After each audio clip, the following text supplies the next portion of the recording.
Nós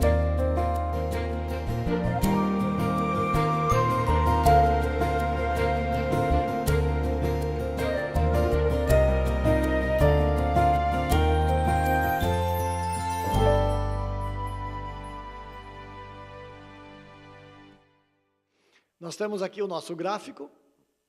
Esse gráfico aqui, eu elaborei depois de muito estudo. Estudei mesmo, bastante. Porque, normalmente, os livros de teologia sobre Daniel e Apocalipse, ao apresentarem eventos finais, e no meu livro também tem isso, apresentam uma porção de sinais, terremotos, epidemias, fomes, não é assim?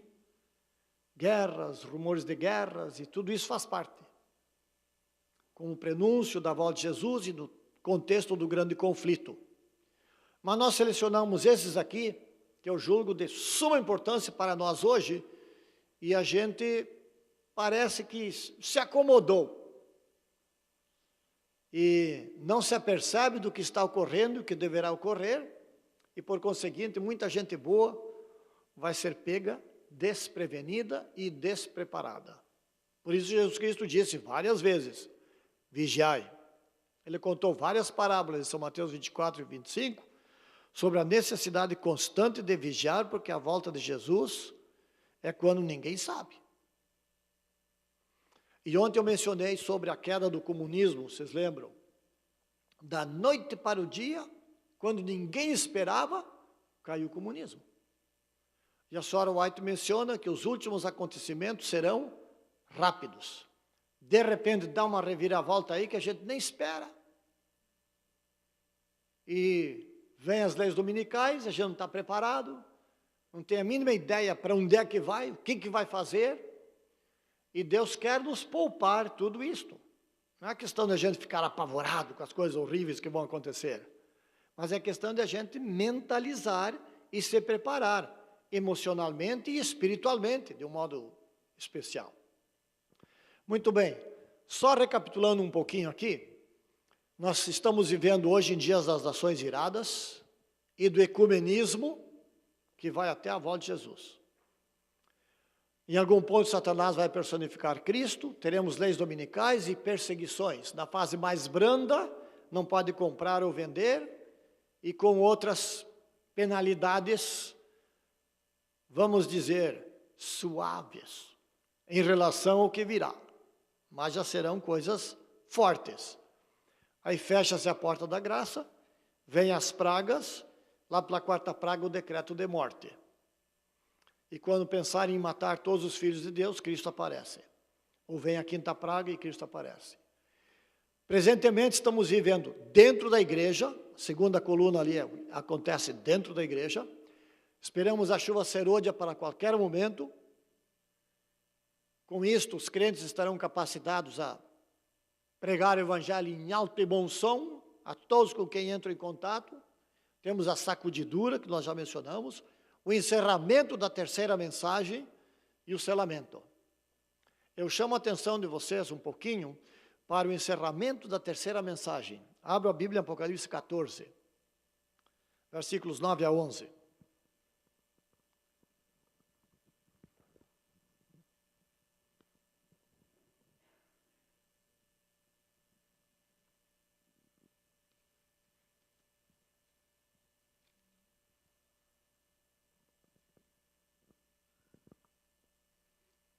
Seguiu-se a estes outro anjo, o terceiro, dizendo em grande voz: se alguém adora a besta e a sua imagem, e recebe a sua marca na fronte ou sobre a mão, também esse beberá do vinho da cólera de Deus, preparado sem mistura do cálice da sua ira, e será atormentado com fogo e enxofre diante dos santos anjos na presença do Cordeiro. A fumaça do seu tormento sobe pelos séculos dos séculos, e não tem descanso algum, nem de dia nem de noite, os adoradores da besta e da sua imagem, e quem quer que receba a marca do seu nome. Em contrapartida, nós temos o verso 12. Aqui está a perseverança dos santos, os que guardam os mandamentos de Deus e a fé em Jesus. Eu estou sem o meu livro aqui no momento, Ali eu tenho uma citação da Sra. White, onde ela diz o seguinte: a mais terrível ameaça jamais feita aos mortais está contida na mensagem do terceiro anjo. Isso que acabamos de ler. A mais terrível ameaça jamais contida, jamais apresentada aos mortais, está contida na mensagem do terceiro anjo. Qual é a essência dessa mensagem? Se alguém adora a besta e a imagem, recebe a sua marca. Em contrapartida estão aqueles que vão receber o selo de Deus. Eles guardam os mandamentos de Deus, porque têm a fé de Jesus ou a fé em Jesus. Tanto faz a tradução do grego aí nessa questão de preposição. Ou vamos receber o selo de Deus, ou a marca da besta. Quem recebe o selo de Deus, os 144.000, passam pelo tempo de angústia sem morrer e são recebidos para o céu. Quem receber a marca da besta, diz aqui, vai beber do cálice da ira de Deus. E nós já vimos em que consiste o cálice da ira de Deus. Vocês lembram? Em que consiste o cálice da ira de Deus? Não lembram? Então vamos fazer o que eu fazia com os estudantes de teologia. Apocalipse 15, 1 responde. Apocalipse 15, verso 1. A Bíblia é maravilhosa, ela se explica a si mesma. O que a gente precisa é estudar e pesquisar, não é? Vi no céu outro sinal grande e admirável. 7 anjos tendo os 7 últimos flagelos, pois com este se consumou a cólera, ou a ira de Deus. Aí está. Não é uma ameaça terrível? Se alguém adora a besta e a imagem? Vocês, por certo, quem estava aqui ano passado, lembra do sermão que nós fizemos aqui sobre a última controvérsia teológica? Alguém de vocês lembra? Alguém lembra? Tem que fazer de novo o sermão? Vocês já assistiram o vídeo sobre a última batalha, não assistiram? Qual é o enredo do vídeo ali? Tem que assistir de novo, para poder me dizer qual é o enredo. O enredo não é sábado e domingo? Esse é o enredo. Só que aqui no livro do Apocalipse, aparece umas 7 ou 8 vezes a palavra adoração. Os capítulos 13 e 14. Palavra adoração. E nenhuma vez a palavra sábado. A última controvérsia teológica tem que ver com adoração. O que, aliás, foi sempre a controvérsia neste mundo. Ou se adora a Deus, ou a Satanás e os poderes terrestres. E agora, no fim, não vai ser diferente. Adoração do dragão, besta e imagem. Uma falsa adoração. Onde é que entra o sábado e o domingo? Aqueles que adoram a Deus, o adoram corretamente, no dia que ele descansou, abençoou e santificou. E o sábado é o sinal da autoridade do poder criador de Deus. O domingo, por sua vez, é o sinal que indica uma autoridade humana, mas contrária ao que a Bíblia diz. Então, se chegar a este ponto de adorar a besta e a imagem, receber a marca, e como diz no capítulo 13, obrigar a não comprar e vender, e finalmente condenar à morte os adoradores de Deus no sábado, então Deus diz, chega. Quem estiver desse lado vai sofrer as 7 últimas pragas e depois, de acordo com o verso 10, ainda vai morrer queimado. Muito bem. Neste contexto todo que estamos apresentando aqui, selamento, então aí vem o decreto inexorável de Apocalipse 22, verso 11. que diz lá em Apocalipse 22, verso 11? Quem é injusto, faça injustiça ainda. E quem é santo, seja santificado ainda. O problema é que esse decreto inexorável vai sair lá no céu e aqui na terra ninguém sabe que saiu. Aqui na terra a vida continua no dia a dia. Homens indo para o trabalho, as mulheres também, outros em casa, né? Outros roubando, outros matando, outros viajando, outros plantando, outros construindo, outros limpando casa. Minha esposa e eu já trabalhamos quase que de tudo aqui na América também. Cada um no seu dia a dia normal. Não tem nenhuma modificação na rotina aqui na terra. E de repente, então, vem a primeira praga. Fechou a porta-grasa, vem a primeira praga.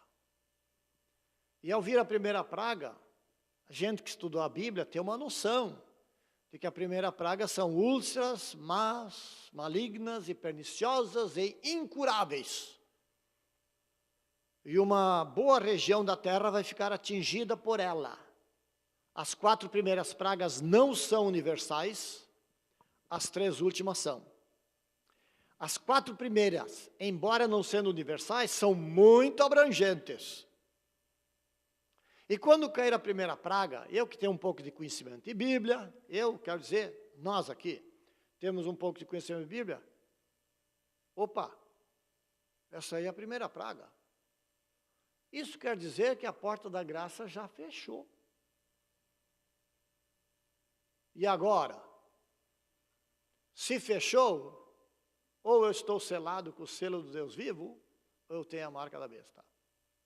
E aí vem a angústia. E a tal angústia de Jacó, que é o nosso assunto específico, que eu vou entrar agora, conforme mencionei ontem à noite. Vamos, porém, para introduzir o assunto, abrir a Bíblia em Mateus 24, 6 a 8. Mateus 24, versos 6 a 8. Antes de ler, deixa eu fazer uma explicaçãozinha. São Mateus 24 é uma resposta a uma pergunta que os discípulos fizeram. No domingo da semana da paixão, primeiro dia da semana, Jesus Cristo entrou com seus discípulos e ele entrou triunfalmente em Jerusalém, a entrada triunfal. E quando iam saindo do templo, os discípulos chamaram a atenção de Jesus para aquelas pedras maravilhosas das construções do templo. Este templo originalmente tinha sido construído por Salomão, depois foi remodelado, reconstruído por Zorobabel, após o cativeiro babilônico, e depois de anos de depreciação, Herodes o Grande, querendo satisfazer aos judeus, embelezou o templo. E era uma estrutura muito linda, segundo Flávio Joséfo, historiador dos judeus. E os discípulos chamaram a atenção de Jesus. Mestre, olha aí que pedras, que construção. O orgulho da nação judaica. Alguns dizem que poderia ser até ter sido considerado uma das 7 maravilhas do mundo antigo. Muito bonito. E a Sora White também descreve alguma coisa. E quando eles iam indo para o Monte das Oliveiras, Jesus Cristo disse, vocês estão vendo tudo isso aqui? Não ficará pedra sobre pedra que não seja derrubada. E no caminho para o Monte das Oliveiras, os discípulos perguntaram a Jesus, e está aqui no verso 3, São Mateus 24, verso 3, e em seguida nós vamos para o 6 a 8. No Monte das Oliveiras achava-se Jesus assentado, quando se aproximaram dele os discípulos em particular e lhe pediram, dize-nos quando sucederão estas coisas, e que sinal haverá da tua vinda e da consumação do século? Isto aqui então introduz o capítulo 24, que é uma resposta à pergunta dos discípulos. Quando sucederão estas coisas? Que coisas? A destruição do templo e Jerusalém. E eles pediram em seguida, e que sinal haverá da tua vinda e do fim do mundo? Então, em São Mateus 24, Jesus Cristo responde as duas perguntas numa enunciação só. Então, mescla, nesse discurso profético de Jesus, mescla eventos que estariam relacionados com a destruição de Jerusalém e do templo, como uma espécie de protótipo do que aconteceria às vésperas do seu retorno. Então, naquele tempo, houve falsos cristos, houve falsos profetas, houve guerra, houve epidemias, houve terremoto. Só que agora, nós temos isto numa intensidade e quantidade muito maior. Mas então, em São Mateus 24, Jesus Cristo mesclou os dois eventos. A aproximação da destruição de Jerusalém e a aproximação do seu retorno a esta terra. Com isto, nós vamos ler os versos 6 a 8. E certamente ouvireis falar de guerras e rumores de guerras. Vede, não vos assusteis, porque é necessário assim acontecer, mas ainda não é o fim. Porquanto se levantará nação contra nação, reino contra reino, e haverá fomes e terremotos em vários lugares. Porém, tudo isto é o princípio das dores. O livro de Lucas, da passagem paralela, capítulo 21, acrescenta ali epidemias. E depois nós temos outros sinais aqui, falsos cristos, falsos profetas, etc, etc. Mas eu chamo a vossa atenção para o seguinte. Haverá fomes, epidemias, guerras, rumores de guerras, levante de nação contra nação, terremotos, e tudo isso é o princípio das dores. Chamo muita atenção para essa frase, princípio das dores. Em 2007, nós estávamos na Suíça, realizando alguns programas por lá, em Zurique, e eu tinha bastante tempo e observava os noticiários todos os dias. E eu passei a observar que catástrofes naturais, como terremoto, enchente, incêndio, furacão, que ocorria espaçado. Um furacão aqui na América hoje, daqui 3 meses uma enchente lá na Austrália, mais 4 meses um terremoto em outro lugar. E eu passei a observar, a partir de outubro de 2007, que estes acontecimentos catastróficos estavam agora acontecendo todos os dias. Em algum lugar do mundo, uma catástrofe. E depois eu passei a observar que, a partir de 2010, isso foi em 2008, e a partir de 2010, mês de janeiro, passei a observar, dali para cá, não é mais uma catástrofe por dia, são várias por dia, em diferentes lugares do mundo. Aqui na América, os furacões parece que não param mais. Terremoto pelo mundo afora, incêndio, enchente, seca. As catástrofes da natureza, e provocadas principalmente pelo aquecimento global, que é fruto do excesso de emissão de gases poluentes na atmosfera, etc., isso está cada vez mais catastrófico. E se não bastassem as catástrofes naturais, nós temos também um transtorno completo na sociedade humana. Desde as criancinhas pequenas que assistem os desenhos animados, vou falar mais sobre isso na sexta-feira, assistem os desenhos animados, o ser humano está se tornando cada vez mais embrutecido, e então é por isso que nós não temos mais aquela santidade, beleza e carinho e amor do casamento. Briga para todo lado, nas escolas o que chamam de bullying, no Brasil está uma catástrofe isso aí, e pelo mundo afora, convulsão da natureza e convulsão da sociedade humana, e cada vez se intensificando mais, e Jesus Cristo diz, tudo isso é o princípio das dores. Todas as que são mamães aqui, sabem por experiência, que quando a criança está para nascer, começam as contrações, leves e espaçadas.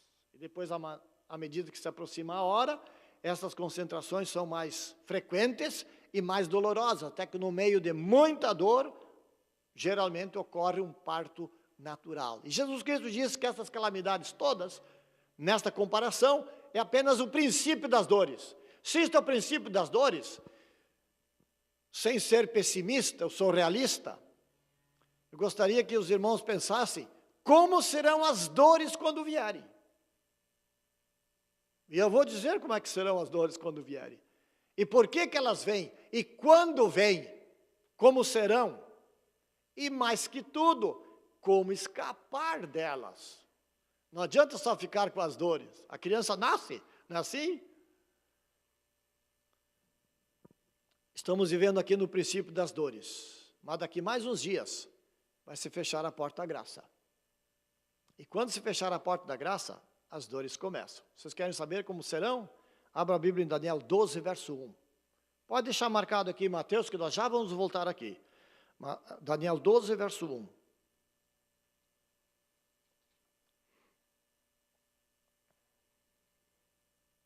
Falando dos nossos dias no contexto do capítulo 11, nós chegamos ao capítulo 12, onde a Bíblia diz assim: nesse tempo se levantará Miguel, o grande príncipe, o defensor dos filhos do teu povo, e haverá tempo de angústia, qual nunca houve desde que houve nação até aquele tempo. Mas naquele tempo será salvo o teu povo, todo aquele que for achado inscrito no livro. Haverá um tempo de angústia, como nunca houve desde que houve nação na terra. Jesus Cristo vai mais fundo, em Mateus 24, o verso 21. Mateus 24 e o verso 21. Porque nesse tempo haverá grande tribulação, como desde o princípio do mundo até agora não tem havido e nem haverá jamais. É a última.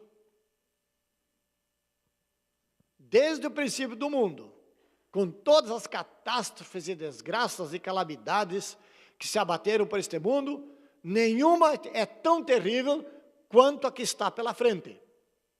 E eu volto a repetir. É bem provável que a maioria de nós aqui vai passar por esse tempo. E aí não adianta ficar com medo e querer fugir, porque não tem para onde. Então a gente tem que saber como enfrentar. Este é o meu objetivo. Como enfrentar e, finalmente, como escapar. Porque quem souber enfrentar adequadamente, vai escapar. Quem não, vai ser atingido com toda a desgraça. Pois bem, quando começa esse tempo terrível e por que começa? E como será? Este tempo de angústia começa quando se fechar a porta da graça. O que é o fechamento da porta da graça? É o cessar de Jesus Cristo no santuário celestial, da sua intercessão em favor do homem. Quando isto acontecer, o Espírito Santo, que atua na mente dos homens influenciando para o bem, se retira da terra. E concomitantemente, os anjos poderosos descritos no capítulo 7 de Apocalipse, como estando nos 4 pontos da terra, 4 pontos cardeais, segurando os ventos das paixões humanas para que não soprem com maior violência e a humanidade se destrua mutuamente, os anjos retiram o seu poder restringidor. E então agora vejam, e eu vou fazer uma pergunta e eu quero que vocês me respondam. Por enquanto nós temos Jesus intercedendo, o Espírito Santo influenciando para o bem e os anjos controlando as paixões humanas.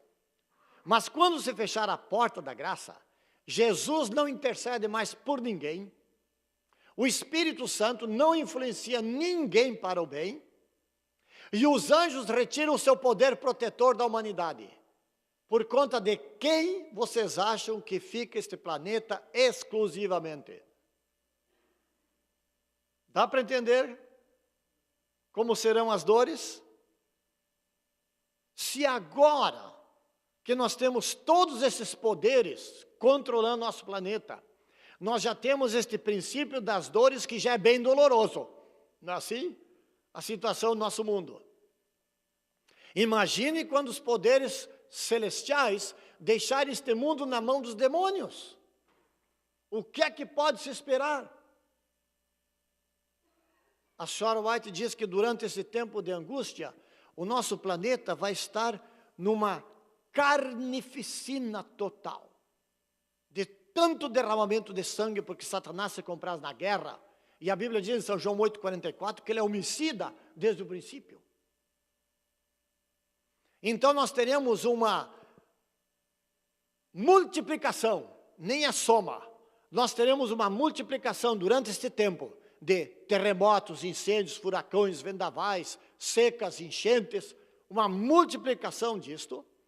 E na sociedade humana, uma avalanche de todo tipo de desgraça e morticínio e enfermidades. E durante esse tempo terrível, nós teremos dois grupos na face da terra. O grupo dos selados com o selo de Deus e o grupo dos que têm a marca da besta. O grupo dos selados com o selo de Deus vai passar pelo tempo de angústia sem morrer, mas sujeito às perseguições, conforme nós já mencionamos. Uns estarão na prisão, outros na mais injusta escravidão, outros exilados em lugares ermos e solitários entre as montanhas, e alguns no dia a dia. Normal, é o que a senhora White menciona no livro Eventos Finais. Mas o que mais perturbará os selados não é a situação física, é aqui.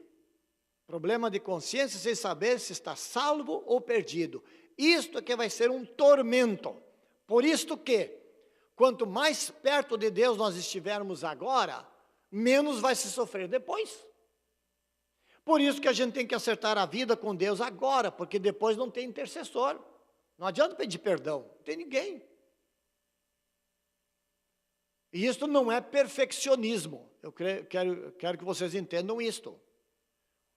A gente nunca pode ter a pretensão que, bom, agora já estou santo, não peco mais. Mas a gente tem que, pela graça de Deus, crescer, crescer e crescer.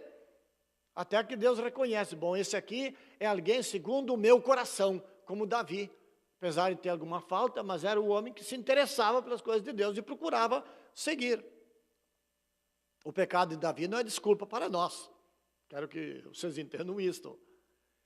E a gente tem que fazer a parte da gente, e cada um vai estar neste período aqui, respondendo exclusivamente por si.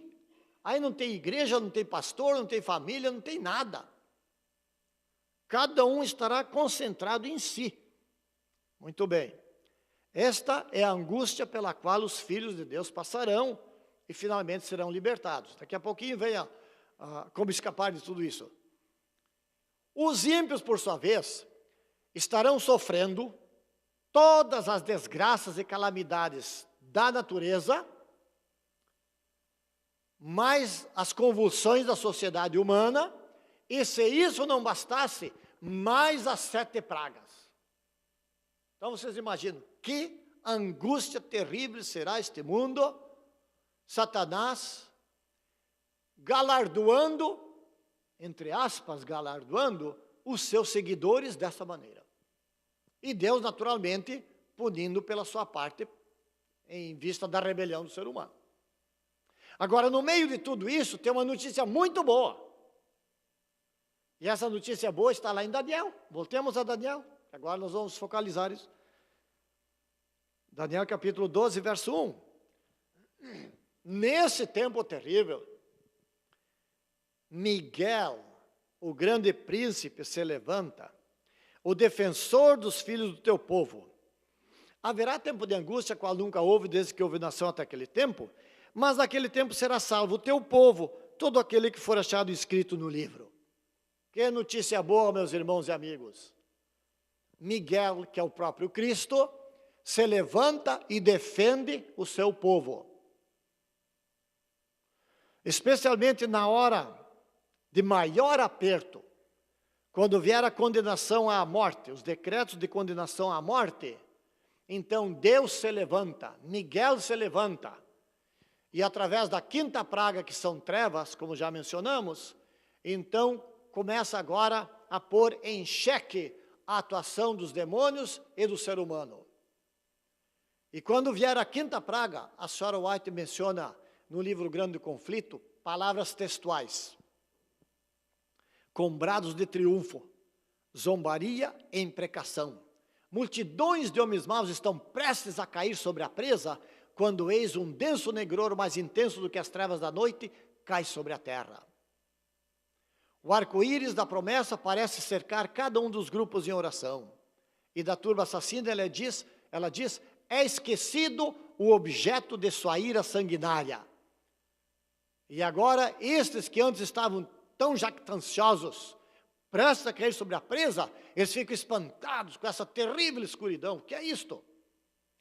E a senhora White menciona que daí é meia-noite e o sol aparece. Que transtorno é este da natureza? E aí, passagens da Bíblia, que nós lemos no sábado, desaparecerão ilhas habitadas, as montanhas serão sacudidas como uma cana ao vento, um terremoto como nunca houve, saraivada como nunca houve. A senhora White diz que a superfície da terra parece estar a quebrar-se, em lugar nenhum existe segurança. E os ímpios, com terror e espanto, pedem as montanhas e rochas que caiam sobre eles. É melhor do que presenciar a vinda de Cristo. Em contrapartida, é a hora da libertação. Os justos, os 144 mil da nossa geração, a senhora White menciona que observa tudo isto com alegria, porque agora vem a libertação. Chegou o momento. Esse é o desfecho do Armagedon e a sétima praga concomitantemente, com saraivada e a terra tremendo. E a senhora White menciona que as cidades marítimas, que pela corrupção se tornaram como Sodoma e Gomorra, serão tragadas pelas águas enfurecidas. E, independente da sétima praga, já há uma tendência no mundo de as cidades marítimas em toda parte serem inundadas pelas águas dos oceanos por causa do aquecimento global. O nível dos oceanos está subindo. Lá no Rio Grande do Sul, agora não faz muito tempo, independente dos tsunamis que já tem havido por aí, do que aconteceu com o Katrina em 2005 aqui em Nova Orleans, lá no Rio Grande do Sul, a cidade de Tramandaí, por exemplo, uma cidade muito famosa em matéria de praia, para quem conhece ou já ouviu falar. A cidade está praticamente no nível do oceano, o oceano está um pouquinho mais alto, agora esses dias veio lá uma tempestade, uns 2 ou 3 metros de altura, e inundou a cidade. Santa Catarina já ficou quase comum, lá em Florianópolis e outras praias por lá. Mas isso não é praga ainda, é apenas o princípio das dores. De sorte que neste contexto de toda essa desgraça que o inimigo vai trazer sobre este mundo, nós temos esta nota alegre aqui. Miguel se levanta e defende o seu povo. A Bíblia diz o seu povo. Presentemente, até que se feche a porta da graça, Miguel defende qualquer um. Ele está intercedendo por toda a humanidade. Mas depois que fechar a porta da graça, ele não defende mais ninguém. Só o seu povo. Então, qual é a única opção ou alternativa que nós temos? Ser selado. Não é assim? Ser selado. E para ser selado, tem que ter um caráter semelhante ao de Cristo e não dos caracteres da televisão que temos hoje. Qual é o padrão no mundo hoje? De status. Artista. Assim. Jogador de futebol. Modelo e cantor. Esse é o padrão. Principalmente entre a juventude que procura imitar. E nós temos que imitar a Jesus Cristo. Se queremos ser defendidos por Miguel, naquele tempo. E diz a Bíblia aqui, que nesse tempo, Miguel defenderá todo aquele que for achado inscrito no livro, o seu povo, inscrito no livro da vida. E para ter o nome inscrito no livro da vida, por ocasião do selamento, quando encerrar tudo, tem que ter um caráter semelhante ao de Cristo. Como é que se adquire esse caráter semelhante ao de Cristo? Assistindo novela e nossas crianças os desenhos animados, assistindo na internet, tudo quanto é filme e bandalheira que tem por aí. Por isso, meus irmãos e amigos, o assunto é sério. É uma questão de vida ou morte. Não é assim? E nós temos que aproveitar o tempo que nós temos agora. Porque os últimos acontecimentos serão rápidos. Independente de qualquer coisa que aconteça no mundo, quem garante que nós todos aqui vamos amanhecer com vida amanhã? E no momento que você morre, selou. Portanto, entendendo para onde caminha o nosso mundo, estamos vivendo no princípio das dores. Daqui mais uns dias Jesus Cristo deixa de interceder, os anjos retiram o seu poder, o Espírito Santo não refreia mais ninguém tentando levar para o bem, o mundo fica sob o controle total dos demônios. Nossa única segurança é estar selado, para que Miguel nos defenda, nos proteja e finalmente, quando ele aparecer, nos tire daqui. E eu gostaria de encerrar com uma passagem muito linda, uma promessa muito linda, entre as muitas que temos na Bíblia, em Isaías capítulo 33, versículos 15 a 17. Isaías 33, versículos 15 a 17. Vocês precisam marcar esta passagem, mais o Salmo 91, mais o Salmo 46, que vão precisar no tempo de angústia. 33, 15 a 17. O que anda em justiça e fala o que é reto, o que despreza o ganho de opressão, o que com um gesto de mãos recusa aceitar suborno, o que tapa os ouvidos para não ouvir falar de homicídios e fecha os olhos para não ver o mal, este habitará nas alturas. As fortalezas das rochas serão o seu alto refúgio. O seu pão lhe será dado, as suas águas serão certas. Os teus olhos verão o rei na sua formosura, verão a terra que se estende até longe. Essas promessas feitas a Israel, que deveriam ter acontecido quando eles voltassem do cativeiro da Babilônia, a senhora White aplica aos nossos dias. E ela diz que enquanto os ímpios estarão a morrer de fome e sede, os filhos de Deus serão alimentados pelos anjos. O pão e a água nos são prometidos. Quando não pudermos comprar ou vender, e estivermos isolados e exilados, e sabe lá onde, Miguel se levanta e cuida do seu povo. Que Deus nos ajude, meus irmãos, a ter uma consciência, esta consciência do que está por acontecer, que a gente se situe e se prepare devidamente para enfrentar. Queiramos ou não, estando vivos, vamos passar pelo tempo de angústia. Então a melhor coisa que a gente pode fazer é preparar-se para enfrentar essa situação. Não tem para onde fugir. Todos vão passar por ela. Quer tem o selo de Deus, quer a marca da besta. Mas tendo o selo de Deus, nós temos uma garantia de uma proteção especial, porque Miguel está ao nosso lado. Que Deus, portanto, nos ajude a acertar a nossa vida para enfrentar com fé, ânimo, alegria e esperança esta situação e ver o Rei na sua formosura quando Ele voltar. Fim do labor, que prazer sem par, pra quem por Cristo